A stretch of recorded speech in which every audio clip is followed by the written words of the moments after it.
बिहार में कोरोना का जो कहर है वो बढ़ता ही जा रहा है और आज 700 से ऊपर आंकड़ा पहुंच चुका है और धीरे धीरे लॉकडाउन 1 से लेकर लॉकडाउन 3 तक यह आंकड़ा दिनों दिन बढ़ता ही जा रहा है। और आपको बता दें कि आज लॉकडाउन 3 के 7 दिन बीत चुके हैं।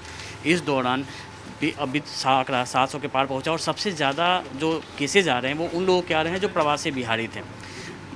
प्रवासी बिहारियों जो श्रमिक हैं उनको लाने के मामले में सरकार का शुरू से स्टैंड था कि उन्हें जहाँ है वहाँ उन्हें रखा जाए, लेकिन आज वो जो सरकार का जो डर था वो सही साबित हो रहा है। नहीं, डर नहीं था।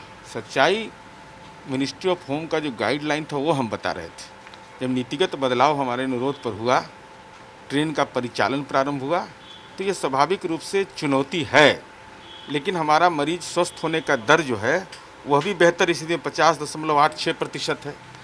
तो यह निश्चित रूप से कोरोना एक ऐसा संक्रमण का रोग है जिसका कोई दवा नहीं है। तो ये हमारे लिए क्वारंटाइन सेंटर चलाना, चूँकि नए आधारभूत संरचना हमने बहुत सारे निर्माण किए हैं, उसके आधार पर वहाँ पर चल रहा है, लेकिन ये इस चुनौती को अवसर में तब्दील करेंगे। अभी आपका क्या लग रहा है कि जो श्रमिक जो बाहर से आ रहे हैं और जितने तादाद में अब जो केसेस आ रहे हैं ज़्यादातर वही है, जो बाहर से जो लोग आ रहे हैं उन्हीं का स्प्रेडिंग ज़्यादा बढ़ रहा है? अरे ये तो पब्लिक डोमेन में है, लेकिन हमारे प्रवासी हैं ना, तो हमारा अगर वो प्रवासी स्वस्थ भी हो रहे हैं, बेहतर भी हो रहे हैं, तो अब तो ये चुनौती के रूप में है कि जो आ गए हैं, जो आने वाले हैं, उनकी मुकम्मल व्यवस्था हम कैसे करें, उनको विभिन्न मानकों पर कैसे उनके प्राण रक्षा के दायित्व का निर्वहन करें, इस जिम्मेवारी का निर्वहन करेंगे। आज एक बार फिर प्रधानमंत्री नरेंद्र मोदी मुख्यमंत्रियों के साथ बैठक कर रहे हैं, बिहार के मुख्यमंत्री भी शामिल होंगे। क्या लगता है सरकार का क्या स्टैंड होना चाहिए? देखिए, ये माननीय मुख्यमंत्री जी का विशेषाधिकार है और आपदा के मामले में वो काम करते हैं। तो पूरे राज्य का अनुभव, जैसे आदरणीय प्रधानमंत्री जी को राष्ट्र का अनुभव होगा कि पूरे देश के अंदर राष्ट्रीय खतरा क्या है, तो राज्य के अंदर में जो हमारे मरीजों की संख्या बढ़ना, क्वारंटाइन सेंटर, उसके विभिन्न मानक, जो जांच, ये सारी बातों की जानकारी उनको, तो स्वाभाविक रूप से उनका विशेषाधिकार है कि वह राज्य के 12 करोड़ जनता के हित को प्राथमिकता में रखते हुए तर्क सम्मत तरीके से अपनी बात को रखते हैं। अब उस संबंध में वो क्या मंतव्य देंगे वो उनका अधिकार है। क्या लॉकडाउन बढ़ना चाहिए या फिर कुछ छूट देनी चाहिए? ये सब अधिकार केंद्र सरकार और राज्य सरकार में संवाद है, बेहतर संबंध है।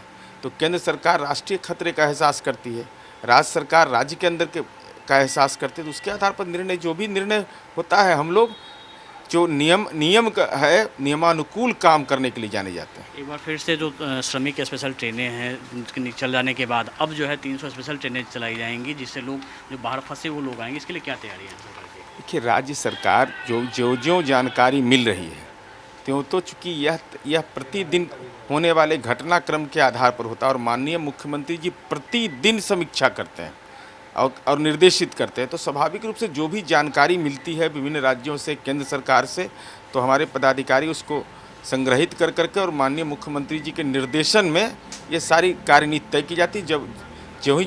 जो अवसर आता है उसको हम लोग उस दिशा में काम करते हैं।